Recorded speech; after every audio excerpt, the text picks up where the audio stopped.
So we're here with Gregg Weiss of MasterCard. Man, you crushed it. You crushed it during our panel discussion, and I thank you. I thank you from the bottom of my heart, because you didn't just preach humanity, you didn't just preach engagement, you didn't just preach being different, you didn't just preach going the next step, you did it, and what a beautiful way you articulated it. I thank you. I thank you. It was really, really well done.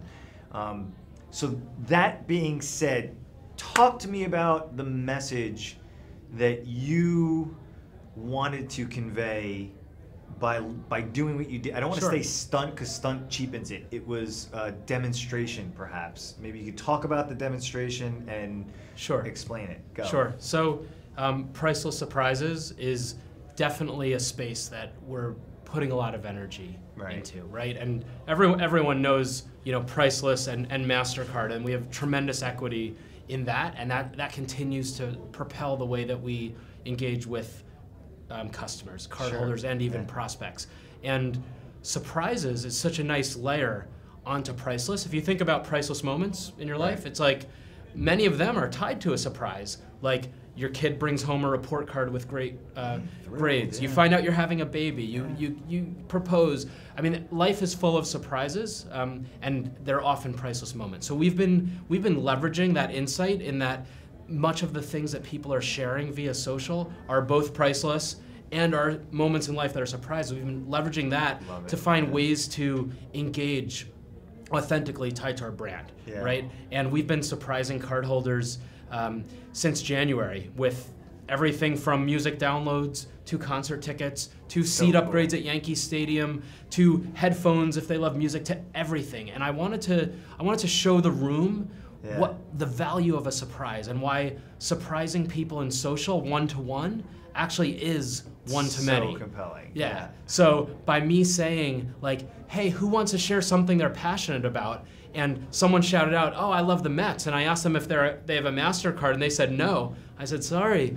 Someone else said, I love the Yankees. I said, do you have a MasterCard? They said, yeah. They showed me the card. Boom, we've got a surprise for them. And then I just said to the other side of the room, hey, do you have a MasterCard? Show it to me. She did. So I wanted to demonstrate in the room at the Westchester Digital Summit a little demonstration on what Twitter's all about with surprises. So it's like, we always say priceless experiences are best when shared.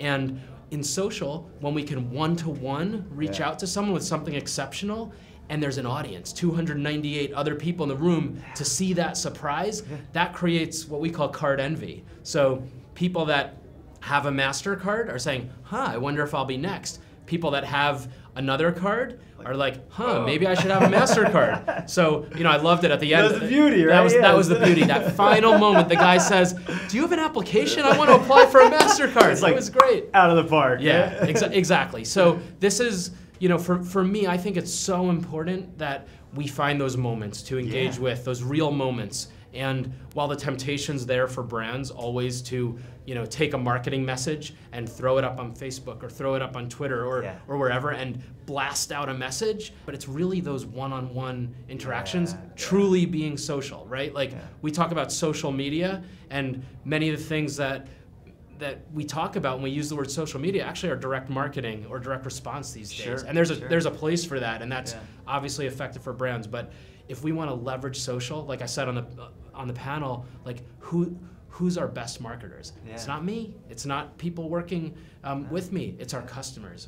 We need to embrace them and celebrate those moments. I just think the way you articulated was so beautiful, and I'm thrilled to hear that a large organization like MasterCard has so embraced the idea of like reaching out and touching somebody. Like that's really what it is, right? It's like the human interaction of having that moment. I mean, go ahead. So it's important. Like I remember several years ago when Chuck Knobloch, former second baseman of the Yankees, he replied to a tweet of mine. I said, "Oh my God, this is amazing. I'm like a regular guy," and like Chuck Knobloch replied to a tweet, and I had a huge aha in my head that when a brand or a celebrity responds to a tweet or even follows someone, like that's the modern autograph. So I think a brand reaching out, I mean it's the modern autograph. It feels great.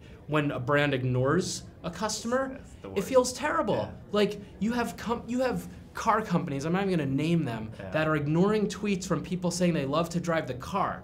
This person might spend $30,000, $40,000 on a car, and you're ignoring a tweet. Yeah. So, I think those digital hugs, digital handshakes to digital hugs, so important, and people want to be heard by brands. Yeah. And sometimes it's just a quick reply of like, love that you shared that, that's awesome, thanks so much. Yeah. Or a little wink, like those moments are so important. And scale in social, it really is one-to-one is one-to-many, right? So I think it's just for me personally, I love putting smiles on people's faces. It makes me happy, and it feels like it's work that matters, right? Well, you put smiles on 300 people's faces today at the Westchester Digital Cool. Summit, and we greatly appreciate it. I had a blast, and you guys, Chris, and the team at Silverback, you guys did a phenomenal job. This was a A+ event. I appreciate it, man. Well, we was hope to great. have you back next year. Count me in. Thanks so much. All right, thanks, Chris.